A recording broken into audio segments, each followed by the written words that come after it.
Hey, what's going on, guys? I want to do a review on this Lansky Tri-Stone Benchstone. This is a really cool sharpening system. This is a freehand system, and it costs about 50 bucks or so, depending on where you're going to get it. And that's in the range of, say, the Spyderco Sharpmaker. All right, people always ask me, what's the best sharpening system, whatever. There's a ton of different ways to sharpen your knives. And as I mentioned recently in another video, is not everyone likes to sharpen their knives, and sometimes it's a hassle, right? Depending on what kind of situation you're in, what kind of knives you have, how frequently you're going to be using your knives and sharpening, it depends on what you may want to look into.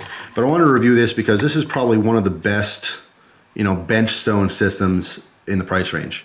For the $50 price range, like I said, you can compare this to the Spyderco Sharpmaker, but it really is apples and oranges. The Spyderco Sharpmaker is a preset angled system. It's a fantastic sharpening system. It's highly recommended, but it has, limited uses. A flat benchstone, much more versatile, but this does take more skill. All right, Spyderco Sharpmaker, if you really have no idea what you're doing, that's probably a better choice. But if you want to get into sharpening, you want to get into, the fine processes of freehand sharpening and really practice it, this is a much better option for you. I like this system. It's really, really straightforward. Basically, you have, a center block here, shaped like a triangle, and there's 3 different stones in it. So you have a plastic base, all right, and this just rests inside the base. All right, depending on what stone you want, you basically lift it up and turn it. Super simple, really easy. These come in like a clamshell packaging. I would have liked to see maybe like a cover that kind of snaps on, so the whole thing is just a simple block, and because there's, as far as storage purposes, basically you have a base and this. So if you want to put this in a bag or something, you'd have to maybe put it in a Ziploc bag or something separate. It's not that big of a deal. I mean, I would like to see that, but of course that raises the price. It's more material, more time, more machining, all that stuff. So, or molding, whatever the case may be. But I did want to mention it. It'd be nice to have a little top here, but is it worth paying extra money? I don't know. This is great to keep, like, on a desk, on a shelf somewhere, in the closet on the shelf, just to keep out of the way. But when we want to use it, it's really, really easy to use. Like I said, just lift up and pick a side. There are feet on here, on the bottom, okay? Rubberized feet. So it won't scratch your table. It does have a lot of friction, so when you're sharpening, it's not going to move around very easily. Plus, this is pretty heavy. It probably weighs, I don't know, 3/4 of a pound or so. Well, actually, maybe about a pound. I should probably weigh it, but it's heavy enough. The point being, heavy enough to stabilize the system. So when you're sharpening and stuff, it's not going to slide around. That's big. That's very, very important. If you just have a stone with no base or anything like that, sometimes it's a little bit difficult. I always recommend putting it on a towel or something on your table so it's not moving around. Plus, you don't want to ruin your table. But anyway, the stand here, the system does work well. The stand doesn't move, and the weight keeps it in place. You can see each side does have markings on there on both sides, so it's very clear as to what's what. If you're very new to sharpening, visually, you can't, you might look at that and go, oh, which side's that? If you've been around sharpening for a while, or at least been around knives for a while, you would probably know, hey, that's like a diamond plated section, and the white's probably ceramic. You would pick up on these things. But again, if you're new to sharpening, you may not know, or you may just have a brain fart. It happens. So they're clearly marked on both sides, on every side, as to what's what. All right, so you have a core stone here. It's a diamond impregnated stone, and this is going to basically remove most of the metal. That's what the course is. So they say this is for reconditioning, or profiling. It's a very aggressive cutting stone. So, if your knife is semi-sharp, you don't want to start here. This is basically if you have your dull edge that you're trying to work with, or you want to change the angle. You want to start here. All right. Then we rotate it towards us. We have our medium stone. This is a aluminum oxide stone. This is going to be your touch-up stone. And it's starting to get dull. It's not quite there.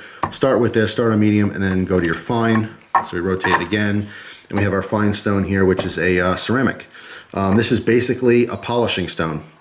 Okay, super high grit. So you're taking your already sharpened edge and you're refining it. You're polishing it out. You're taking out all those micro serrations.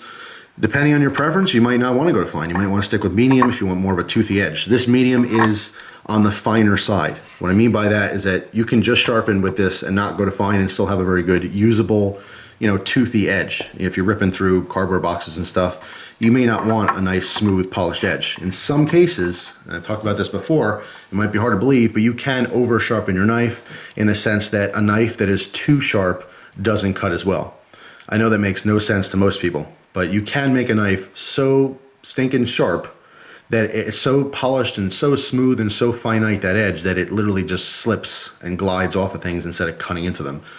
People have a specific preference as to what type of edge they want, especially when you're around knives for a long time. You kind of, depending on what you're using your knives for, you know what's a better situation. You're doing really fine, delicate cutting work. Yeah, you want a super, super fine edge, but you're ripping through some cardboard boxes at work or cutting some straps or something. You might want more of an aggressive, toothy edge on there. All right. So anyway, I love the system. It works great. Like I said, it's stable. You have the 3 different grits on there, 3 different processes of sharpening. I love it. I mean, it's one of my favorite. Lansky stuff is made in America. I've always supported Lansky. They're a fantastic company. They put out a lot of good products. I like their crock stick set. It's a super cheap option if you want to go with an angled system. But as far as like a standard Benchstone, you're definitely going to be happy with this particular one. So that's pretty much it. Like I said, in the $50 range, as low as like 45 bucks, maybe really search around. And as high, I wouldn't pay more than 60 for this. 50, 55 is what you're gonna expect to pay anywhere online. But it's a great stone. It's a great system. I like it. I find, for me personally, I use the fine a lot just to polish out my edge. I'm fanatical about maintaining my edges, so I don't really let. I don't remember last time I let a knife get dull. I mean, I use them a lot for reviews and stuff like that, but in between, I'm polishing out. What I will do occasionally is I'll use a knife until it's dull, and then I'll do a review on it. That's a little bit more rare, but when that happens, then yeah, of course, I'll start off with a really coarse stone and work my way up. But great just for touching up as well, even if you only use the fine side.